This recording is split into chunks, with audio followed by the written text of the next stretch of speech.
नमस्कार, स्वागत है आपका सी न्यूज भारत में। मैं हूं आपके साथ वैष्णवी। वक्त हो चला है न्यूज बुलेटिन का। इस बुलेटिन में जानेंगे कहां दो बाहुबलियों के बीच वर्चस्व को लेकर हुई भिड़ंत, कहां अज्ञात ट्रक ने बाइक सवार को मारी टक्कर, किस विधायक ने प्रतिनिधि के घर में तोड़फोड़ की। साथ ही जानेंगे कि झारखंड में किसने किया मुख्यमंत्री का पुतला दहन। ऐसी ही तमाम खबरों पर होगी विस्तार से चर्चा। ग्वालियर में अज्ञात ट्रक ने बाइक सवारों को मारी टक्कर। रंगे पंजाब होटल के पास श्याम कुशवाहा भारत अभिलाख को मारी टक्कर। NH 44 की एम्बुलेंस से तीनों घायलों को पहुंचाया सिविल अस्पताल डबरा। NH 44 की पेट्रोलियम पर तैनात RPO पंकज चतुर्वेदी ब्रजेश भार्गव ने तत्काल NH 44 की एम्बुलेंस से तीनों घायलों को सिविल अस्पताल डबरा पहुंचाया। डबरा से सीनू संवाददाता ओम बाबू प्रजापति की रिपोर्ट। झांसी के गरौठा विधायक जवाहरलाल राजपूत के प्रतिनिधि विपिन पाठक के घर में घुसकर उनके घर की तोड़फोड़ तथा साथ ही उनके घर के बाहर खड़ी उनकी कार में तोड़फोड़ की और समाजवादी पार्टी के कार्यकर्ताओं के साथ पूर्व गरौठा समाजवादी पार्टी के विधायक दीप नारायण सिंह ने थाने का घेराव किया। दीप नारायण सिंह के पुत्र मून के द्वारा गरौठा विधायक जवाहरलाल राजपूत की प्रतिनिधि विपिन पाठक के घर में घुसकर जबरदस्त तोड़फोड़ की गई तथा साथ ही घर की महिलाओं के साथ अभद्रता और उनके साथ मारपीट, घर के बाहर खड़ी गाड़ी को तोड़ा गया। शराब को लेकर के शराब लेके जा रहा था, उसको शराब का कहना था कि शराब एक पार्टी कहना था कि शराब ये पार्टी के प्रचार के लिए जा रहे हैं, उसमें झगड़ा हुआ है और इस मामले में तहरीर हमें प्राप्त हुई दोनों तरफ से, उसमें मुकदमा लिखा जा रहा है और मुकदमा लिखा जो भी सही बात है, सही तथ्यों के आधार पर सही साक्ष्य के आधार पर कार्रवाई की जाएगी। इसमें अभी जानकारी तहरीर मिल रही है अभी और जैसे मिलेगी तहरीर हम लोग कार्रवाई करेंगे। इसमें निष्पक्ष कार्रवाई होगी। अभी तहरीर एक पक्ष की आ गई है, दूसरे पक्ष अभी नहीं आए हैं, जो क्या कहते हैं और उसमें जो भी साक्ष्य होगा तथ्य होंगे उसमें कार्रवाई करेंगे। निष्पक्ष नहीं, कोई गिरफ्तारी नहीं। झांसी से सीनू संवाददाता दिलीप कुमार की रिपोर्ट।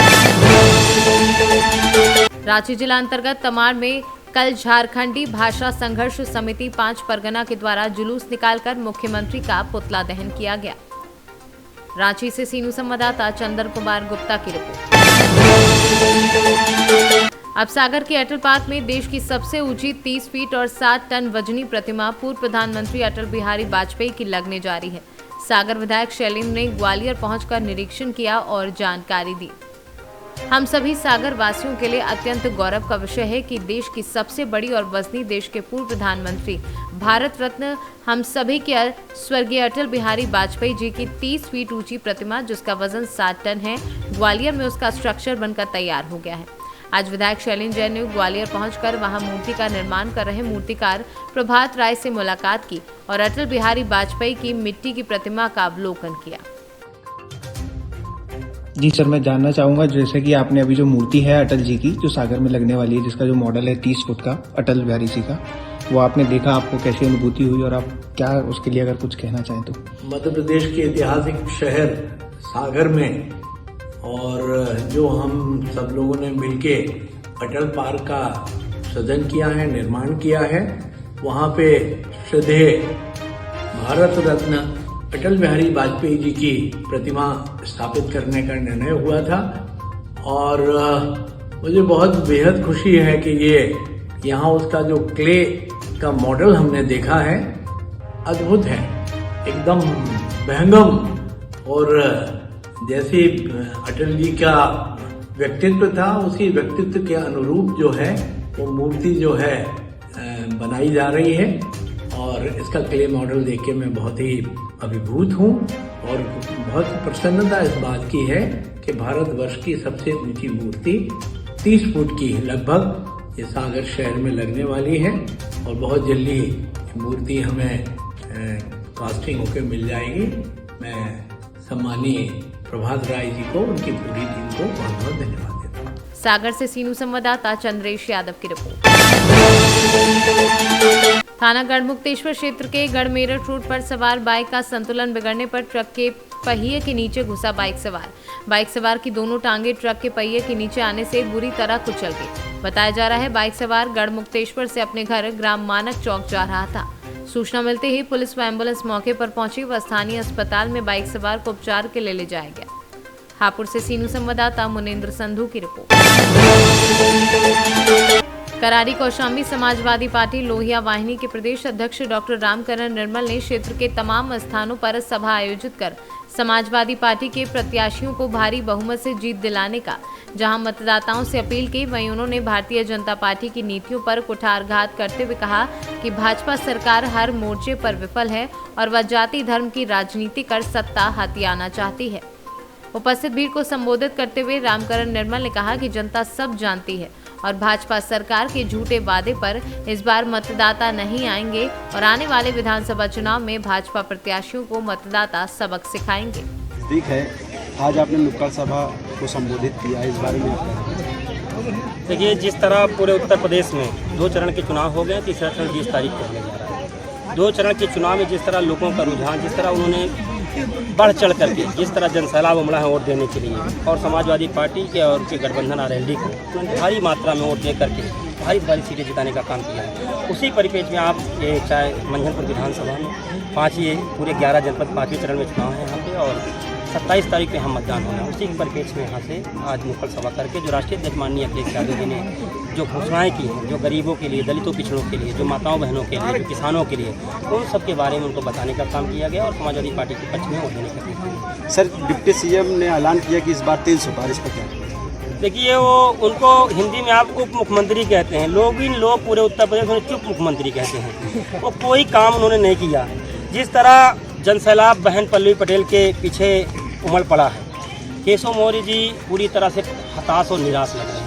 पूरा भारतीय जनता पार्टी हताश और निराश है। आप लगातार आप देख रहे हैं, चाहे वीडियो अमित शाह की वीडियो आपने देखी होगी, अभी आज इसमें ईरानी जी गई तो वहाँ रोड शो, वहाँ कोई दिखाई नहीं इनको। तो पूरी तरह से इनके नेता हताश और निराश हैं।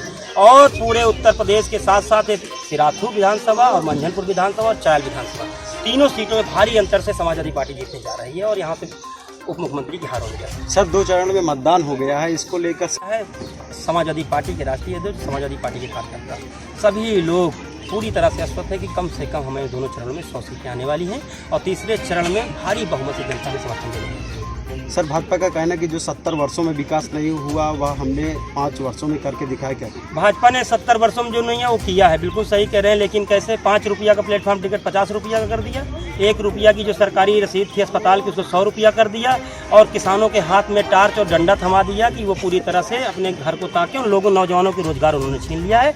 यही 70 वर्षों में नहीं हुआ तो जो नौजवान है बेरोजगार घूम रहा है, आरक्षण पे हमला हुआ है, बाबा साहब भीमराव अम्बेडकर का संविधान पूरी तरह से समाप्ति की हो रही है। यही काम इन्होंने भारतीय जनता पार्टी ने किया, इसके अलावा कोई काम नहीं। कौशाम्बी से सीनू संवाददाता कुलदीप सिंह की रिपोर्ट। जिला नवरंगपुर ब्लॉक पापड़ाहांडी प्रखंड के सोरी सोपोदर गांव के पास इलेक्शन ड्यूटी जाते समय बस पलट गई। ग्राम रथी कर्मचारी बस शाम के समय नवरंगपुर जिला के आरओ कार्यालय से इलेक्शन ड्यूटी के लिए कोसा गुमड़ा जा रही थी। तभी बस ने अपना संतुलन खो दिया और रास्ते में करीब 4 फीट नीचे जाकर पलट गई। बस में 43 लोग सवार थे। उस वक्त बस के नीचे 3 लोग दबने से उनकी मौत हो गई और 40 लोग घायल हो गए। उड़ीसा से सीनू संवाददाता मोहम्मद गुफरान की रिपोर्ट। संत कबीरनगर जिला निर्वाचन अधिकारी दिव्या मित्तल ने जनपद वासियों को आगामी 3 मार्च को होने वाले विधानसभा चुनाव में मतदान की अपील करते हुए कहा कि जनपद संत कबीरनगर के सभी मतदातागण 100% मतदान कर लोकतंत्र को मजबूत बनाएं। नमस्कार, मैं जिलाधिकारी संत कबीरनगर। हमारे जनपद में चुनाव 3 मार्च 2022 को है। मेरे सभी समस्त जनपद वासियों से ये अपील है कि आप अपने मताधिकार का प्रयोग अवश्य करें। अपने बूथों पर जाके अपने पसंद के योग्य उम्मीदवार को अवश्य चयनित करें। ये जो हमारा लोकतंत्र का महापर्व है, इसको सफल बनाना हमारा उत्तरदायित्व है और इसके लिए आप सभी से मेरी अपेक्षा है कि आप इसमें जरूर अपनी भूमिका निभाएंगे। आइए हम सब ये प्रण करें कि इस बार संत कबीरनगर को 100% मतदान करके अच्छे उम्मीदवार चुन करके हम विधानसभा में भेजेंगे। धन्यवाद। संत कबीरनगर से सीनू संवाददाता मोहम्मद नईम की रिपोर्ट। संत कबीरनगर विधानसभा क्षेत्र खलीलाबाद 313 से सपा प्रत्याशी जय चौबे का चुनावी कार्यालय का दोबारा से उद्घाटन मुख्य अतिथि एमएलसी सनी यादव ने किया। मौके पर प्रत्याशी जय चौबे, जिलाध्यक्ष सपा गौहर अली, इसहाक अंसारी, केडी यादव, मोहम्मद अहमद व अन्य लोग उपस्थित रहे। संत कबीरनगर से सीनू संवाददाता मोहम्मद नईम की रिपोर्ट। फिलहाल इस बुलेटिन में इतना ही। देश दुनिया की तमाम खबरों को देखने के लिए बने रहे सी न्यूज़ भारत के साथ। हर खबर आपके साथ, आपके हाथ।